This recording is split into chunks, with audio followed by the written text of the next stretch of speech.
Comment calculer le seuil de rentabilité? C'est ce que nous allons voir dans cette vidéo.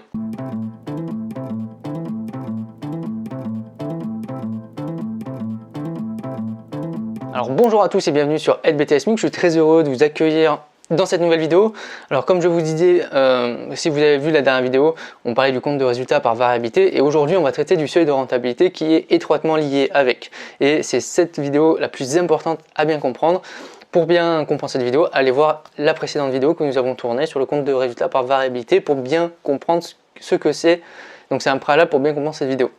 N'oubliez pas évidemment de vous abonner à la chaîne YouTube pour avoir accès à toutes nos vidéos qui arrivent à un rythme à peu près environ 2 vidéos par semaine environ. Et évidemment rejoignez notre espace membre, donc tous les liens sont dans la description pour gagner des dizaines d'heures de travail.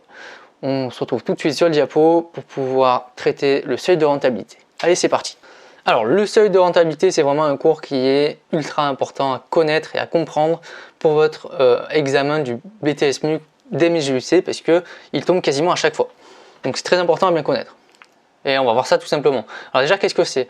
Le seuil de rentabilité, c'est un seuil. Donc comme vous pouvez voir, c'est vraiment le moment, enfin c'est pas exactement le moment, c'est le montant de chiffre d'affaires ou le niveau des ventes où on est pile poil à zéro, on fait zéro bénéfice.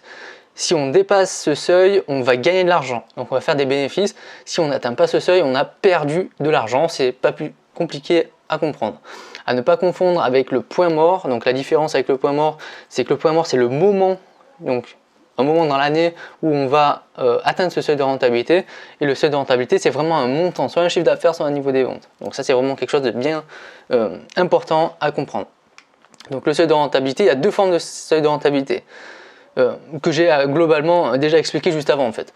Vous avez le seuil de rentabilité qui est en valeur, donc en chiffre d'affaires, un montant de chiffre d'affaires à dépasser, et en quantité, c'est un niveau de vente à dépasser. Par exemple, pour être rentable, j'ai un seuil de rentabilité de 25 000 euros, ou sinon j'ai un seuil de rentabilité de 150 ventes, par exemple, du même produit. Donc ça, c'est les deux types de seuil de rentabilité qui existent. Alors, deux méthodes pour calculer le seuil de rentabilité. Donc vous avez le compte de résultat par variabilité, donc je vous renvoie à la précédente vidéo pour bien comprendre ce que c'est. Et vous avez les formules qui s'appuient aussi sur ce compte de résultat par variabilité, mais c'est pas obligatoire de le faire. Les formules vous permettent de déterminer directement le seuil de rentabilité si vous arrivez à faire quelques calculs et à trouver quelques indicateurs. Donc on va commencer par vous indiquer quelque chose de super important, c'est les charges, je vous le rappelle. Il faut vraiment bien dissocier les charges fixes et les charges variables. Ça, c'est très important. Les charges fixes, on va commencer par les charges fixes. Tout d'abord, c'est quelque chose qui ne bouge pas en fonction du chiffre d'affaires. Donc, il y a le loyer, peu importe que vous fassiez 10 000 euros ou 100 000 euros de chiffre, vous payerez toujours le même loyer. A priori, c'est comme ça.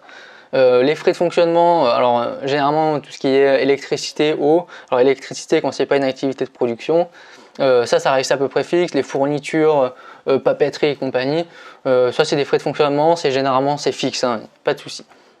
Et évidemment les salaires fixes qui sont des charges fixes évidemment puisqu'ils ne varient pas, notamment toutes les personnes qui sont payées au forfait, ça ne varie pas en fonction de l'activité de l'entreprise. Charges variables, vous avez principalement les achats de marchandises, ça c'est la part la plus importante des charges variables. Vous avez toutes les commissions, donc si vous avez par exemple vous faites appel à un prestataire qui vous prend 2% de votre chiffre d'affaires ou si vous rémunérez un agent commercial avec de la commission et évidemment toute la partie aussi salaire variable. Donc les primes, etc. Qui sont des charges variables et qui sont très importantes par moment selon les entreprises. Mais c'est une charge variable. Alors, calcul du CR, le compte de résultat, on va commencer par le calcul du CR, par le compte de résultat. Donc je vous mets le compte de résultat avec l'exemple de la précédente vidéo. Donc si vous avez vu la précédente vidéo, ça vous dit quelque chose. C'est parti. Alors l'objectif évidemment c'est quoi? C'est trouver le niveau de chiffre d'affaires, puisque le seuil de rentabilité c'est un niveau de chiffre d'affaires pour lequel le résultat sera égal à 0. Donc ça c'est très important. Donc je vous rappelle une formule qui est assez importante, c'est que pour calculer le résultat en bas, tout simplement vous faites le chiffre d'affaires moins les charges variables ou sinon le chiffre d'affaires multiplié par le taux de marge sur coût variable moins les charges fixes qui vous donnent 4080, 25 600 fois 0,55 moins 10 000 ça vous donne 4080. Et donc ce qui est important aussi à reconnaître, c'est que le taux de marge sur coût variable c'est celui-là. C'est celui qui est à droite de la ligne de la marge sur coût variable et ça vous indique, ça c'est vraiment une charge variable, c'est-à-dire vous pouvez prendre 30 000 euros de chiffre d'affaires, vous allez appliquer 0,55% dessus et ça vous donnera la marge sur coût variable pour le montant de chiffre d'affaires qui a été indiqué. Donc ça, c'est vraiment une formule à connaître. Donc on va reprendre cette formule justement qui permet de calculer le résultat, et comme on a dit précédemment, le but c'est de trouver le résultat quand le résultat est égal à 0. Donc ça, on va pouvoir remplacer dans cette formule. Si on dit que le résultat est égal à 0, ça veut dire que le chiffre d'affaires multiplié par le taux de marge sur coût variable moins les charges fixes, elles sont égales à 0. C'est le principe d'une équation, c'est comme ça, on remplace tout simplement. Alors, donc on remplace, on continue de remplacer. Donc chiffre d'affaires, c'est le seuil de rentabilité, c'est le montant qu'on cherche justement. Donc on va pouvoir remplacer le chiffre d'affaires par le seuil de rentabilité, ce qui nous donne SR multiplié par taux de marge sur coût variable moins CF égale 0. Ensuite, vous remplacez par les éléments que vous connaissez. Donc grâce au compte de résultat par variabilité, vous connaissez le taux de marge sur coût variable qui est de 55% et les charges fixes qui sont fixes et qui sont de 10 000 euros. Et donc ça va vous permettre de trouver le SR, donc le seuil de rentabilité, qui est de 18 182 euros. Donc ça veut dire que si on fait, pour l'entreprise, on fait plus de 18 182 euros, alors elle gagnera de l'argent à ce niveau-là. Deuxième possibilité de calculer le seuil de rentabilité, c'est avec les formules. Donc on va toujours se baser sur le compte de résultat par variabilité.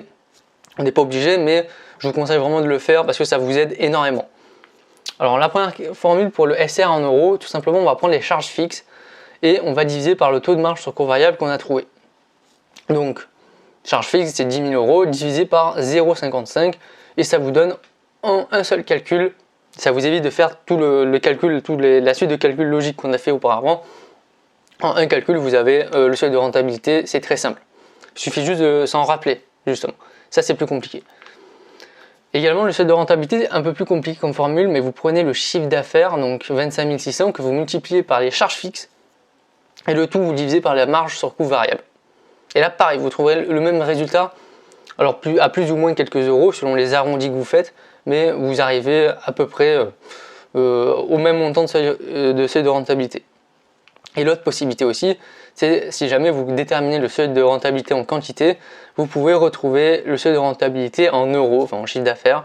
Tout simplement, vous prenez vos quantités, par exemple, si mon seuil c'était 107, mon seuil de rentabilité c'est de vendre 107 produits, ben vous savez que le prix de vente hors taxe d'un produit unitaire c'est 170,66 euros. Vous multipliez tout simplement et ça vous donne le seuil de rentabilité. Et là, vous pouvez bien voir qu'il y a une petite différence. Parce que c'est une histoire d'arrondi, hein. C'était le seuil de rentabilité en quantité, c'était pas 107, mais c'était 106 et quelques. Mais vous arrondissez à l'unité supérieure.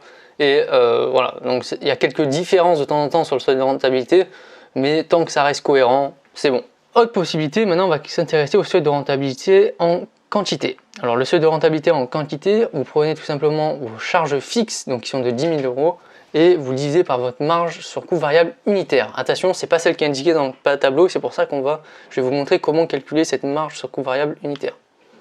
Marge sur coût variable unitaire, c'est tout simplement la marge sur coût variable totale, donc celle qui est de 14 000 euros, enfin 14 080 dans le tableau, et on va le diviser par le nombre de ventes pour avoir le marge sur coût variable unitaire. Donc nombre de ventes, on a vendu 150 produits. Ou sinon l'autre possibilité aussi c'est de prendre le prix de vente hors taxe du produit qui est de 170,66 euros et le multiplier par le taux de marge sur coût variable qui est à côté, donc 170. Voilà, vous avez tout le détail du calcul, vous trouvez exactement la même chose, vous prenez juste la formule qui vous intéresse ou vous avez plus de facilité à comprendre et puis vous trouverez sans problème un marge sur coût variable unitaire. Mais vous prenez vraiment unitaire, c'est très important. Et donc vous pouvez faire votre calcul maintenant. Donc 10 000 divisé par 93,87 et ça vous donne 107, donc c'est le seuil de rentabilité en quantité qu'on a trouvé précédemment.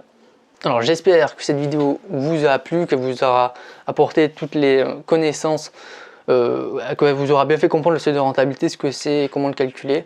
Bien sûr, n'oubliez pas de vous abonner pour avoir accès à toutes nos autres vidéos et toutes les autres vidéos qui vont arriver. Et évidemment, rejoignez notre espace membre pour pouvoir avoir accès à tout le cours qui est de plus de 15 ou 20 pages à peu près sur le seuil de rentabilité. Donc on se retrouve très bientôt pour une nouvelle vidéo. Allez, bye.